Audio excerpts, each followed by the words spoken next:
आणि अनेक कथा शौनकादिक ऋषी मुनींनी सूतजींकडून ऐकल्या. का बरं? व्यासदेवजी महाराजांनी अनेक ग्रंथांची रचना केली. एका वेदाचे 4 भाग केले. ते 4 शिष्यांना वाटून दिले. यानंतर त्या ठिकाणी ब्रह्मसूत्र निर्माण झाले. ब्रह्मसूत्र म्हणजे काय? ब्रह्मस्वरूपाला प्राप्त करून देण्याकरिता सूत्रात्मक असणारे त्या ठिकाणी चिंतन व्यासदेवाने निर्माण केलं. ब्रह्मस्वरूपाला प्राप्त करून देण्याकरिता. ब्रह्म म्हणजे काय? ब्रह्म शब्द माणसाला कागदावर सुद्धा लिहिता येत नाही नीटनेटका. ब्रह्म. आणि आपण त्या ब्रह्माविषयी चर्चा करतो. ह ला म लावायचं का म ला ह लावायचं हे आपल्याला कळत नाही. ब्रह्म काय आहे? ब्रह्म शब्दाचा अर्थ. ब्रह्म शब्दाचा अर्थ होतो व्रीही व्यापकत्वे. जे व्यापक अर्थानं वर्णन करून सांगितलं जातं त्याला म्हणतात ब्रह्म. आणि त्या ब्रह्मस्वरूपाचं ज्ञान होण्याकरिता जे निर्माण केले जातात सूत्र त्याला म्हणतात ब्रह्मसूत्र. हे जे ब्रह्मसूत्र आहेत हे वेदांतामध्ये असणाऱ्या प्रस्थानत्रयीमध्ये मोडतात. वेदांत शास्त्राची प्रस्थानत्रयी जर पाहायचं ठरलं तर ती प्रस्थानत्रयी म्हणजे त्या ठिकाणी महाराज 10 उपनिषदे 10 उपनिषद आहेत. श्रीमद भगवत गीता आणि ब्रह्मसूत्र हे 3 ग्रंथ म्हणजे वेदांत शास्त्राची प्रस्थानत्रयी आहे. 10 उपनिषदे हे अपौरुषेय आहेत. अपौरुषेय म्हणजे काय? कोण्याही पुरुषापासून निर्माण झाले असं नाही. ते अपौरुषेय आहेत. भगवंताच्या श्वासातून प्रगट झाले म्हणून त्याला त्या ठिकाणी महाराज अपौरुषेय म्हणतात. श्रीमद भगवत गीता जी भगवंतानं स्वतः सांगितली आणि ब्रह्मसूत्र हे व्यासांनी याची रचना केली असं वर्णन आहे. म्हणून ब्रह्मसूत्र तयार झाले साधकांकरता. लक्षपूर्वक ऐका. ज्याला ब्रह्मस्वरूपाची प्राप्ती करायची त्यानं ब्रह्मसूत्र पाहावं. त्याच्यावरती अनेक प्रकारचे भाष्य आहेत. मराठी भाषेत सुद्धा ब्रह्मसूत्र उपलब्ध आहे. त्याचा अर्थ टीका त्याच्यावर मराठी उपलब्ध आहे. चला, म्हणून साधकांकरता ते निर्माण केलं म्हणजे उत्तर मीमांसा शास्त्र निर्माण केलं. 6 शास्त्र आहेत ना महाराज. आस्तिक शास्त्र, त्याच्यामध्ये न्यायशास्त्र आहे, वैशेषिक शास्त्र आहे, सांख्यशास्त्र आहे, योगशास्त्र आहे, पूर्वमीमांसा शास्त्र आहे आणि उत्तर मीमांसा शास्त्र आहे. 6 शास्त्र आहेत आस्तिक शास्त्र.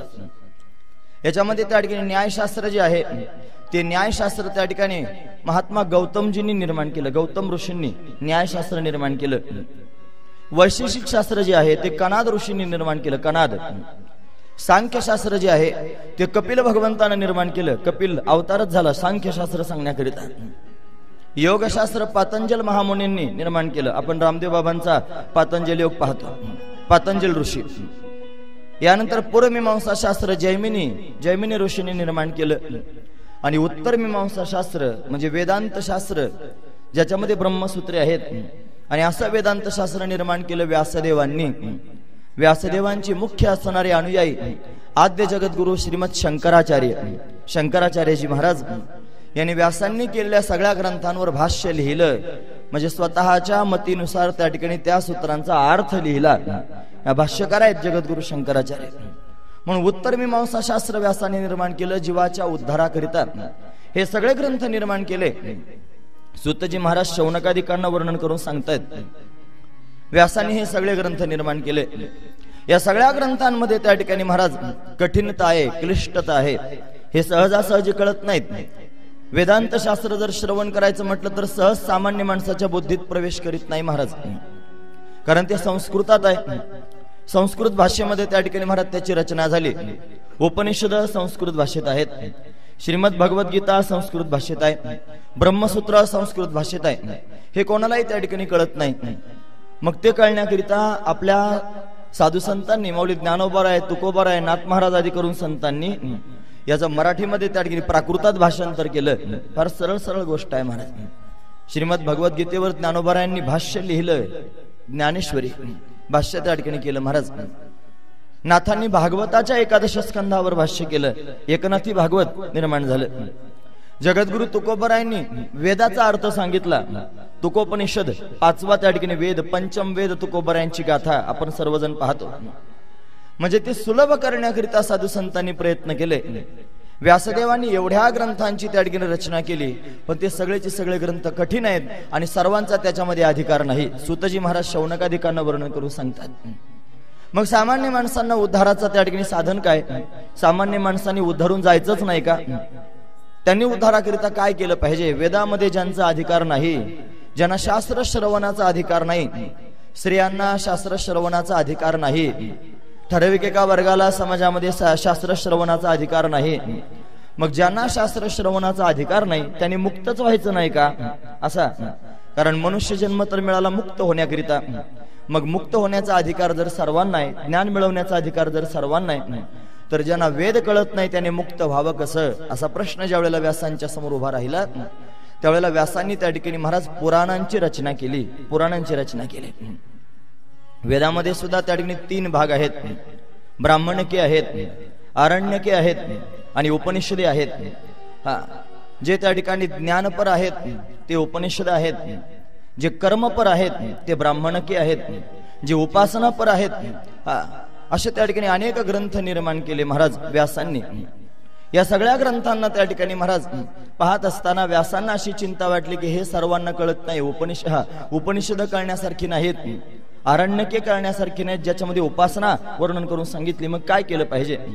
वेदामध्ये जो परमात्मा वर्णन करून सांगितला तोच परमात्मा सामान्य लोकांना जर कळावा असं वाटत असेल तर त्यांच्याकरिता सुलभ भाषेत ते सांगितलं पाहिजे.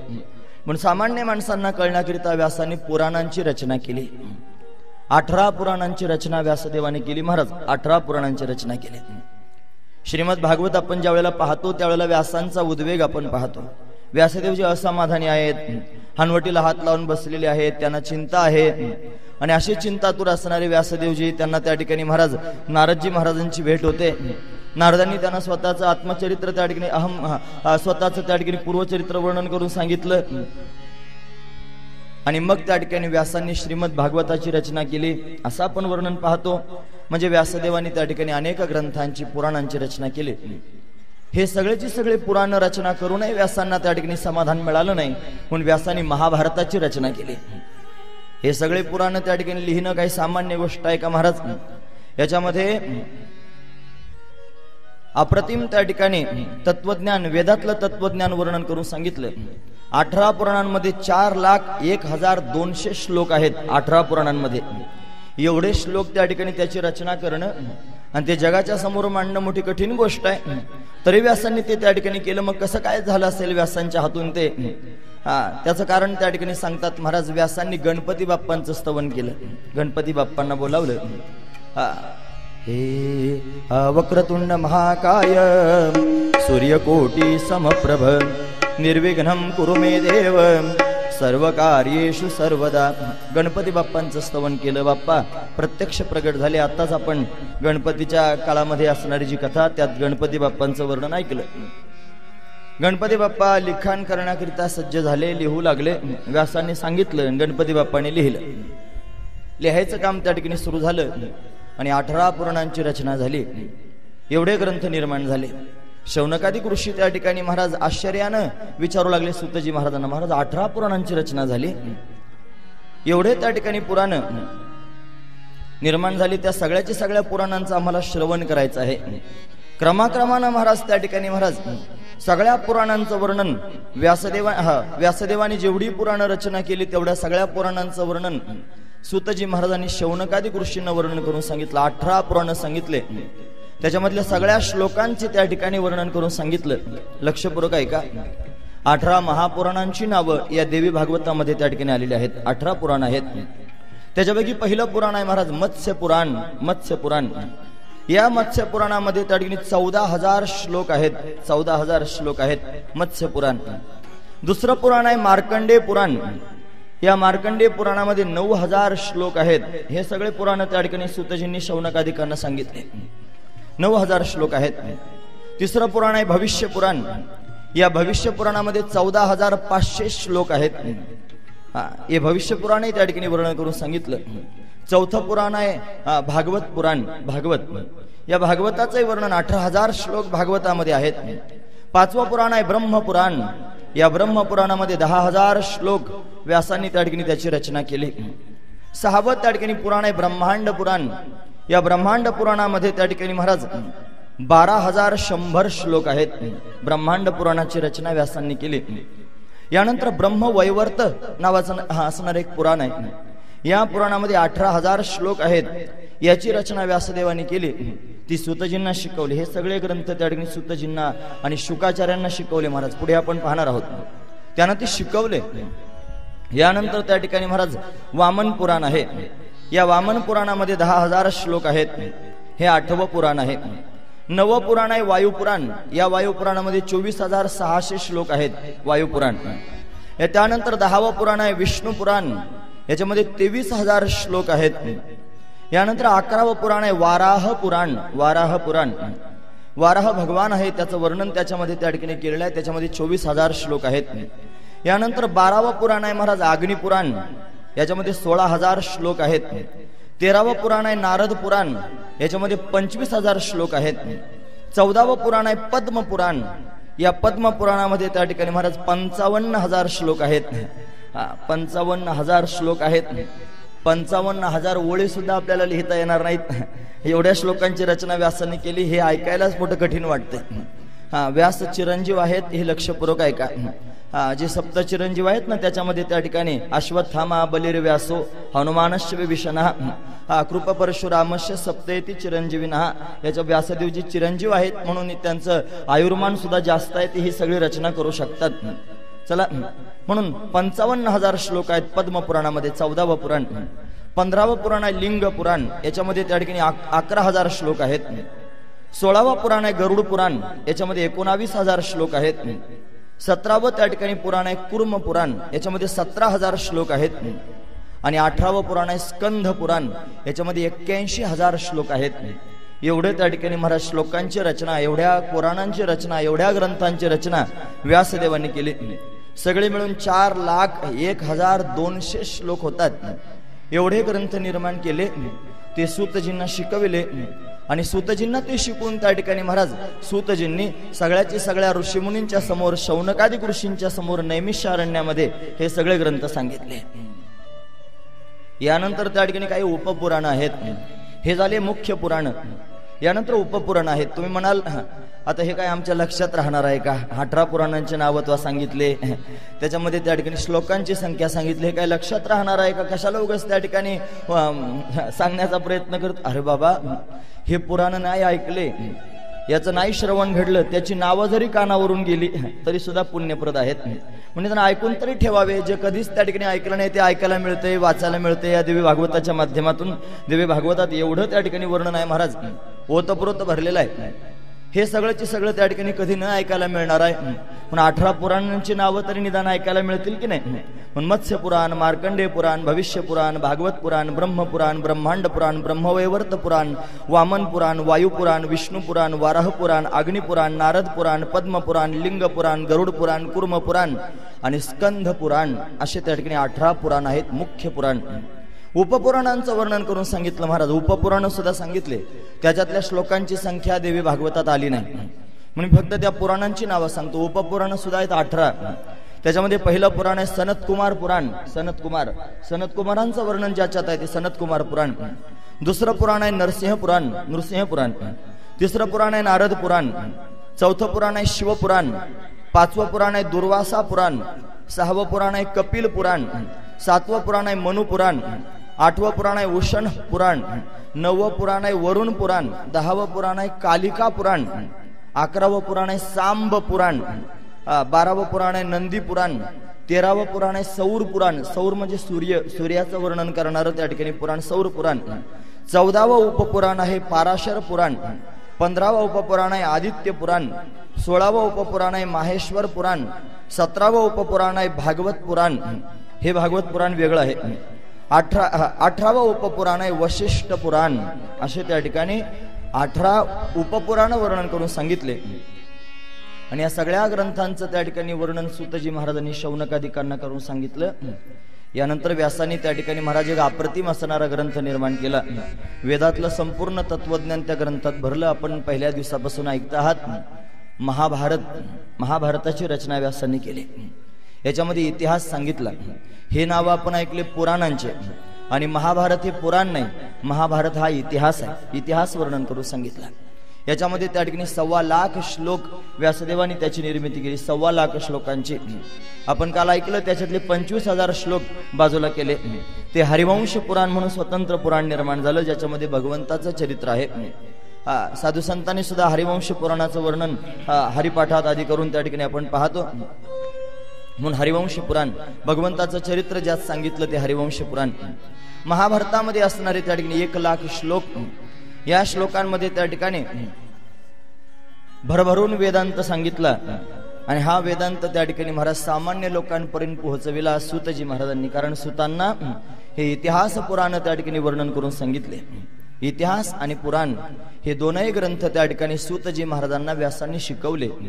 आणि सूतजींनी ते त्या ठिकाणी सगळ्या जगाच्या समोर सांगितले. नैमिषारण्यामध्ये जे नैमिषारण्य आपण ऐकतो आहोत, या नैमिषारण्याला ब्रह्मदेवानं दिलेला आशीर्वाद आहे की या नैमिषारण्यामध्ये कलीचा प्रभाव होणार नाही. म्हणून तुम्ही जोपर्यंत जिवंत आहात, त्या ऋषीमुनींना सांगितलं, तोपर्यंत नैमिषारण्यातच राहा, नैमिषारण्याला सोडून जाऊ नका. आणि सूतजींकडून त्या ठिकाणी नवनवीन कथा भगवंताच्या तुम्ही श्रवण करा. या श्रवणानं तुम्ही कृतार्थ व्हाल आणि कलीचा प्रभाव तुम्हाला त्या ठिकाणी त्रास देणार नाही, असं त्या ठिकाणी वर्णन करून सांगितलं. म्हणून एवढे सगळे पुराण त्या ठिकाणी श्रवण केले. आता काही श्रवण करण्यासारखं राहिलं नाही. पण त्या साधू संतांना, त्या ऋषीमुनींना त्या ठिकाणी प्रश्न पडला, महाराज एवढे पुराण तुम्ही आम्हाला त्या ठिकाणी सांगता आहात, एवढ्या कथा वर्णन करून सांगता आहात, पण ह्या सगळ्या देवदेवतांच्या कथा ऐकून आम्ही संतुष्ट झालो. एक प्रश्न अंतःकरणामध्ये निर्माण होतो की या देवदेवता एवढ्या त्या ठिकाणी समर्थ आहेत, एवढं सामर्थ्य, एवढी शक्ती त्यांच्यामध्ये आली कुठून? एवढं सगळं ते त्या ठिकाणी कसं काय करू शकतात? एवढे विलक्षण चमत्कार ते कसे काय करू शकतात? जगताची निर्मिती कशी करू शकतात?